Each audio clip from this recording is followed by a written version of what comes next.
সরকারি জমি জবরদখল নিয়ে সরব হয়েছেন মুখ্যমন্ত্রী। তারপরেও কাজের কাজ কিছুই হচ্ছে না। মুর্শিদাবাদের ঘটনায় সেই ছবির সামনে এসেছে। এমনকি স্থানীয়দের আপত্তিকেও তোয়াক্কা করা হলো না বলেই অভিযোগ। কি হয়েছিল সেটাই এবার আপনাদেরকে বলি। সরকারি জমি জবরদখল করে খোলা হয়েছে তৃণমূল কংগ্রেসের পার্টি অফিস। তবু হুঁশ নেই জঙ্গিপুর পৌরসভা কর্তৃপক্ষ কিংবা প্রশাসনিক কর্মকর্তাদের। অভিযোগ, মুখ্যমন্ত্রীর হুঁশিয়ারির তো সার। তারপরেও জঙ্গিপুর পৌরসভার 16 নম্বর ওয়ার্ড এবং 12 নম্বর ওয়ার্ডের সরকারি জমি জবরদখল করে খোলা হয়েছে তৃণমূল কংগ্রেসের দুটি পার্টি অফিস। এমনকি যেভাবে রাস্তা দখল করে পার্টি অফিস তৈরি হয়েছে তাতে জরুরি ভিত্তিতে দমকলের ইঞ্জিন প্রবেশ করতেও অসুবিধে হয় এলাকায়। স্থানীয় বাসিন্দাদের কোনো রকম আপত্তিকে তোয়াক্কা না করেই কার্যত এই পার্টি অফিস খোলা হয়েছে জঙ্গিপুরে। বিষয়টা স্বীকার করে নিয়েছেন জঙ্গিপুর পৌরসভার চেয়ারম্যান মফিজুল ইসলামও।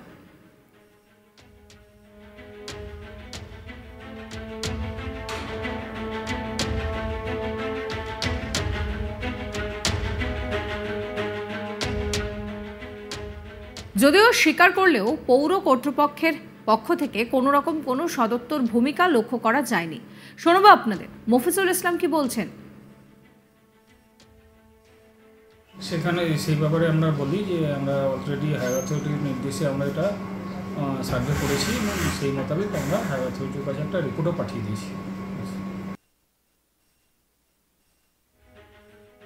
অন্যদিকে কংগ্রেসের জেলা সভাপতি হাসনারুজ্জামান তিনি বলছেন যে সাধারণ মানুষের মনের কথা আমাদের মুখ্যমন্ত্রী বলেছে। বাংলার সমস্ত জায়গায় একই নিয়ম, জঙ্গিপুরে নয় কেন? প্রশাসনের কর্তারা কি করছেন, কি বলছেন তিনি শোনাবো। সাধারণ মানুষের মনের কথা আমাদের মাননীয় মুখ্যমন্ত্রী নিজে বলেছেন এবং তিনি উদ্যোগ হয়েছেন যে কোনো রাজনৈতিক দল এবং সেক্ষেত্রে তার দলও যদি সরকারি জায়গা দখল করে থাকে তাহলে সেটা মুক্ত করতে হবে। তাহলে পশ্চিমবাংলার সমস্ত জায়গায় একই নিয়ম, আর জঙ্গিপুরের ক্ষেত্রে অন্য নিয়ম কেন? প্রকাশ্য জায়গায় মরাকাটা ঘরের কাছে রাস্তার ওপর তৃণমূলের পার্টি অফিস, যে পার্টি অফিসটার জন্যই আজকে কোনো যে দুর্ঘটনা ঘটে যায়, আগুনের ব্যাপার থাকে, তাহলে যে অগ্নিনির্বাপক যন্ত্র সেই গাড়ি সেটা পৌঁছাতে পারবে না। তাহলে দুর্ঘটনা তো বলে আসে না, হঠাৎ করে আসতেই পারে। তাহলে এই সমস্ত উচ্ছেদগুলো কেন হচ্ছে না? সবচেয়ে বড় কথা হচ্ছে ওখান থেকে ঢিলছড়া দূরত্বে এসডিও অফিস, বিডিও অফিস, প্রশাসনের কর্তা তারা কি করছে, বিএলআরও কি করছে?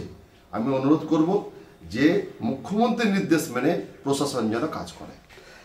বেশ কিছু জায়গায় তো আপনার ড্রেন ব্লক করে তো একদম।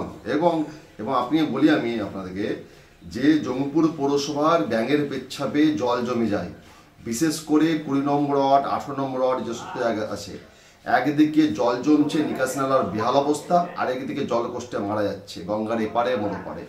এবং 20 নম্বর ওয়ার্ডে আমরা যেখানকার বাসিন্দা, সেখানকার চেয়ারম্যান হচ্ছে এই ওয়ার্ডের কাউন্সিলর। যদি চেয়ারম্যানের ওয়ার্ডের ওখানেও যাওয়া যায় এবং আমাদের বিভিন্ন জায়গায় দেখা যায়, তা দেখবেন মানুষের অভিযোগ যে ড্রেনকে দখল করা হচ্ছে। বিজেপির সহ সম্পাদক জয়দেব দাস তিনি বলছেন যে গোটা বাংলার এই একটাই ছবি এবং জঙ্গিপুর সেখানে কিন্তু উদাসীনতার প্রমাণ দিচ্ছে। কি বলছেন তিনি শোনাবো। জঙ্গিপুর পৌরসভা বলে নয়, গোটা পশ্চিমবাংলায় 72টা পৌরসভাতে সর্বত্র আপনার এই রকম ধরনের অরাজকতা করে শাসক দল সরকারি জায়গা সম্পত্তি তারা ভোগ দখল করছে। বেশিরভাগ ক্ষেত্রে তারা পার্টি অফিস করেছে, কোথাও কোথাও তারা অন্যান্য ভবন তৈরি করছে। আর জঙ্গিপুর পৌরসভা তো একটা উদাসীনতার পৌরসভা। এখানে পৌরপিতা আছে কি না আছে আমরা জানি না। যদিও থেকে থাকেন, তিনি কি কাজ করেন বা তার কি কাজ সেটা আমরা জানি না। আজকে রাস্তাঘাটের অচল অবস্থা, অথচ রাস্তার ধারের জায়গাগুলোকে তারা নিয়ে আজকে বেদখল করে পার্টি অফিস বানিয়েছে। যেমন আমাদের ম্যাকেঞ্জি পার্ক থেকে একটু এগিয়ে গিয়ে স্টেট ব্যাংকের দিকে যেতে যে শনি মন্দির আছে, তার সামনে তারা একটা পার্টি অফিস করেছে বিগত 4-5 বছর আগে। এবং সেই পার্টি অফিসের যে জায়গা, সেখান থেকে নিচের যে পাড়াটা আছে সেখানে যাওয়ার কিন্তু একটা রাস্তা। হঠাৎ করে যদি সেখানে কোনো দুর্ঘটনা ঘটে, তাহলে সেখানে ফায়ার ব্রিগেডের গাড়ি বলুন বা অন্যান্য কোনো কিছু বলুন, সেখানে মানুষ পৌঁছাতে পারবে না। তো এরা সমাজের উন্নয়ন চায় না, এরা ব্যক্তিগত উন্নয়ন চায়। গোটা দলটাই করাপশনে ভর্তি। আমরা বারবার আপনাদের মাধ্যমে আবেদন নিবেদন করেছি, সোশ্যাল মিডিয়ায় আমরা লিখেছি, কিন্তু এই পৌরসভার কোনো হেলদোল নেই। এখানে পৌরসভার অলক্ষ্যে কেউ একজন পৌরপিতাকে পরিচালিত করেন এবং তার নির্দেশে তার অঙ্গুলি হেলনে গোটা পৌরসভা চলে। নিতাই দাস স্থানীয় বাসিন্দা, তিনি বলছেন যে এটা পশ্চিমবঙ্গের সর্বত্র দেখা যায়। এমন অবস্থা যে আগুন লাগলে মানুষ ঢোকার জায়গা নেই, তারা খুব ভয় রয়েছেন। যদি এটা ভেঙে দেওয়া যায় তাহলে তারা উপকৃত হবেন। কি বলছেন তিনি শোনাবো।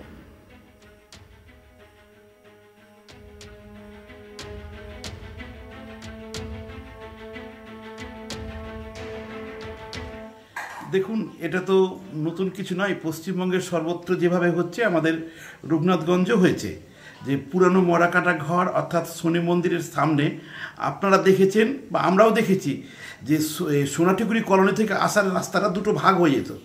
তো এখন কি হয়েছে, ওই যেটা বাম দিকে যে রাস্তা যেটা স্টেট ব্যাংকের দিক যেত, সেই রাস্তাটাকে পুরোপুরি বন্ধ করে দিয়ে, পুরো ব্লক করে দিয়ে, মাটি ফেলে সে জায়গায় তৃণমূল সেখানে পার্টি অফিস বানিয়েছে।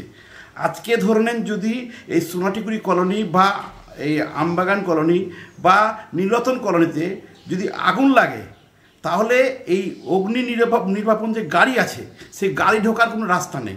ফলে ওই আগুন লাগলে সে জায়গায় কোনো রকম সেফটির কোনো ব্যবস্থা নেই। ফলে মানুষকে ওখানে পুড়ে মরতে হবে। তো ওই রাস্তা বন্ধ করে দিয়ে এরকম ধরনের যে কাজ করেছে, পার্টি অফিস বানিয়েছে, তো এর বিরুদ্ধে আমরা কোনো মুখ খুলতে পারিনি। তার কারণ মুখ খুললেই প্রশাসন থেকে মিথ্যা কেস দিবে, আমাদেরকে হ্যারাসমেন্ট করবে, পরিবারের ওপর চাপ আসবে। তো এটা আমরা খুব ভয়ের মধ্যে রয়েছি। সরকার যদি এই পার্টি অফিসটা ভেঙে দেয়, কেন অবৈধভাবে তৈরি, এবং পুলিশ প্রশাসনের ডগায় এবং মিউনিসিপ্যালিটি অফিসের কি বলবো, নাকের ডগায় আর কি কাজটা হয়েছে। তো যদি এই পুলিশ প্রশাসন এই অবৈধভাবে তৈরি যে পার্টি অফিসটা সেটা যদি ভেঙে দেয়, এবং আগে যেরকম রাস্তা ছিল, নামার যে রাস্তা, সেই সোনাটিকুড়ি কলোনি যাওয়ার যে রাস্তা, গ্রাম একদম পুরো প্রচুর মানুষ ওই রাস্তাতে চলাচল করতো, এবং ফায়ার ব্রিগেড যাতে গাড়ি ঢুকতে পারে, তার জন্য যদি পার্টি অফিসটা ভেঙে দেওয়ার ব্যবস্থা হয়, তাহলে ওই এলাকার মানুষ এবং আমরা সবাই উপকৃত হব, সোজা রঘুনাথগঞ্জবাসী উপকৃত হবে। আপনাদেরকে শোনাবো বিএলআরও এমডি ওদুদ আলী, তিনি ঠিক কি বলছেন। আজকে প্রশাসনের সঙ্গে আমাদের কথা হলো, 2-1 দিনের মধ্যেই শুরু হবে। তো বেশ কিছু তৃণমূলের পার্টি অফিস রয়েছে সরকারি জায়গার উপরে, সেগুলো কি চিন্তা ওটাও ভেঙে দেওয়া হবে। সে সিপিএম পার্টি অফিস হোক আর বিজেপির হোক, কংগ্রেস হোক, যারই হোক ভেঙে দেয়। ভেঙে দেওয়া হবে। কবে থেকে শুরু করছেন কাজ? সামনের সপ্তাহে সোমবার মঙ্গলবার এরকম।